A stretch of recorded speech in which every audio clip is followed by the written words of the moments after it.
Down here, Matt. Helmet over. Thank you. Are the kids coming with you? I have no idea. They just told me to walk, and I walked. Okay. They're coming.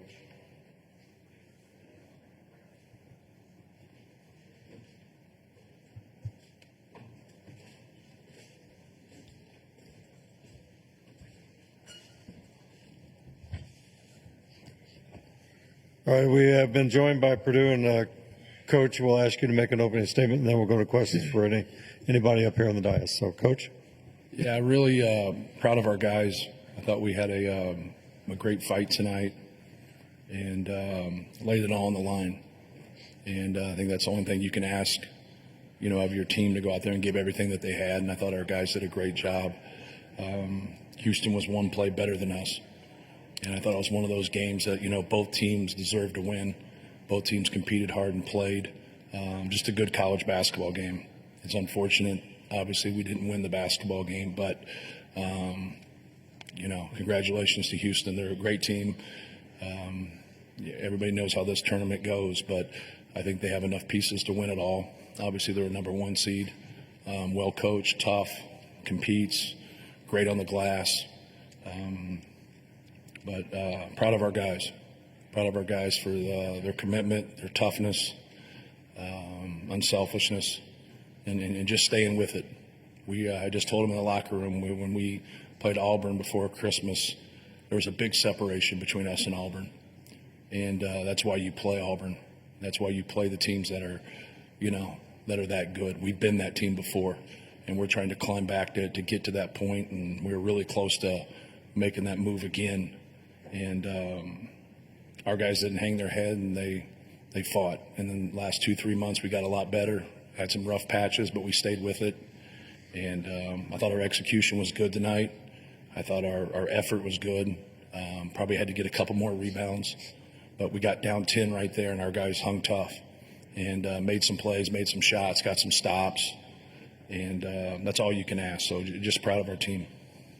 Questions, please. Raise your hand. We'll get a mic to you. Back here. Can I ask one for the player and a coach at the same time? Matt and Braden, can you guys both answer this about the defense that Samson Houston directed your way? Braden directed his way. They were doubling him all over the court. It seemed like they were just going to not let him do what he wanted to do, and he still had all those assists. Braden, we'll start with you. Yeah, we knew going in that was their game plan. That's what they've been doing to teams. And my job is when they put two on the basketball, which they did the entire time, is to get it out of my hands. And I gave to Trey a lot, and Trey made a bunch of plays and leading assists or scoring, whatever, or I hit a shooter. And so, it's just part of my job, and we knew going in how they would guard it, so worked on it all week.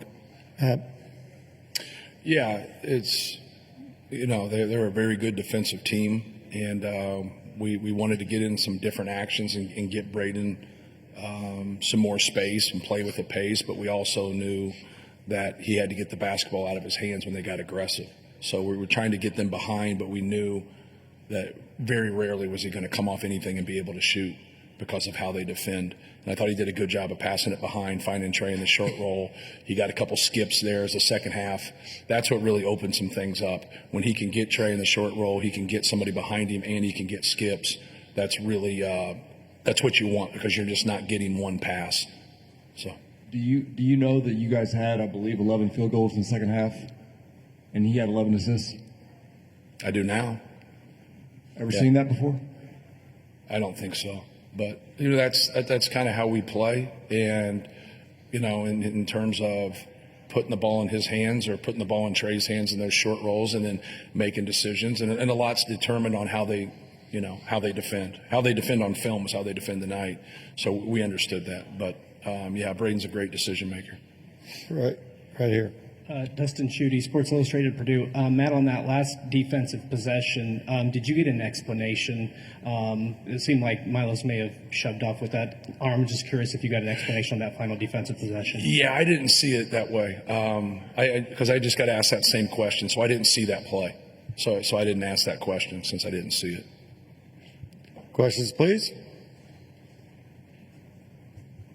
Chris, over here. Matt, I'm not going to try to get you in trouble or make you comment one way or the other, but how unusual was it there were so many 50-50 balls that go out of bounds? You can't tell. It's not reviewable yet. And there were so many in big moments, and none of them seemed to go your way. Yeah, it's frustrating. And frustrating for our guys. As long as they get it right, it's the couple of them. The one thing I didn't understand is why they didn't collaborate and get together. That's the only thing I was asking. I said, obviously they missed the one, and then the other one they missed that one too. But at the time, I didn't realize it. Sometimes when it's 50 feet away from you, it's really hard. You can obviously see. I didn't understand why they didn't get together. They can't go and review that, but they can get together and kind of talk it through and help each other. There's 3 people out there, so that was my only complaint. Right here. Josh Bodie, Wish TV for Braden. After fighting back down 10, tying the game late, how much does this loss sting? Braden. I mean, yeah, it sucks because you want to win every single game that we play, and obviously going down 10, a lot of teams kind of give up, and they're like, oh, well, that's game. So I thought we fought really hard, and we dug down deep defensively to get those stops to come back, and we did everything we could, and we just had a little miscommunication at the end, and they converted on it. So, I mean, props to them. Questions, please. Right here in the back. Ryan Bonaparte, Hammer and Rails. Matt, can you take us through the last blob play on defense? Yeah, we were we kind of going through what they could run, whatever, and so we were going to help out to the outer third, and then we talked about the flare going out the other side, and then when they went to that way, that's Trey's man was able to step to the basketball there. But when you saw Miles make that play earlier, and he got that steal, so we just help out on that outer third, and then the other guy who was guarding the guy coming out on the outer third takes the ball. So when Braden jumped out to the other side, it opened up that seam, and we had to get back there, and we just didn't cover it back up. Right here. Chris Schumer, Capital Sports Journalism Program. Braden, I'm wondering if you can just say a little bit more about what that miscommunication was that you just mentioned. Braden. I mean, we knew that they were going to come off a back screen and Cryer was going to get that shot in the corner. We've seen it in film and stuff. So I was just trying to take that away. And as we did that, CJ or whoever it was, we switch it and kind of he takes it and goes back to the ball, kind of like what Coach just explained with Miles where he got the steal. And I don't know. I mean, I could have stayed. I mean, there's a lot of different things that could have went into it. I just didn't want Cryer coming off and hitting that shot. Back here. Greg. Hey, for Trey and for Fletcher both, could you guys dealt with the defense differently? Trey in the post, obviously Fletcher on the perimeter, but just how physical was what you guys had to play through tonight? Trey. I mean, they're they're a super physical team. They have 3 or 4 bigs that they kind of just run in, and you can't call the fouls. And it's just kind of like, you got to just play through it. It's very tough. It's why they're the number 1 defense in the country. So I think they do a great job. Fletcher. They were just pretty physical throughout. Played good basketball. Questions, please.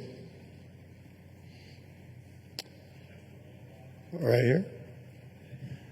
This one's for Matt, from Greg Braggs from Boilers in the Stands. Matt, at the end of the season, obviously you guys lose 6 and 9 before you get into tournament play. I know there was a mention of, I know you mentioned like some composure, team having to keep their composure. What did you think of the way the tournament went and how these guys were able to kind of collect themselves and play the way they did here these last 3 games?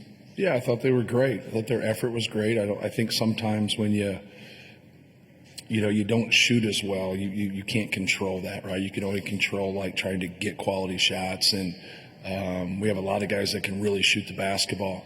But I thought our effort was great. We rebounded. We were plus 38, I think, in our first 2 games on the glass, and our guys competed, and that's what you want. We had 2 really good wins. And then obviously it was, hard-fought game today. But they responded all year. And you're going to go through a tough stretch. If you don't, then, you're winning 34, 35, 36 games. Like everybody goes through tough stretches, but our guys stayed with it and they kept competing and they kept playing. But, I thought we played really well and competed. Like they emptied their tank in these games. And that's what you want to grow into. You would like to see that as a coach the whole season, and playing at that level. That's just not the way seasons unfold. You got to keep getting better. You got to keep improving. And like I said, I thought a good turning point for us was, Texas A&M and Auburn. Like at that point right there. Like a lot of people thought we overscheduled, but it's like you got to have a taste of it if you're not quite there. And we weren't quite there at that time. And you kind of see the improvements through the year. And just feel for our guys. Because like I said, they played well enough to win today. Time for a couple more. All right, seeing none. Thank you, Coach. Thank you, guys. Thank you.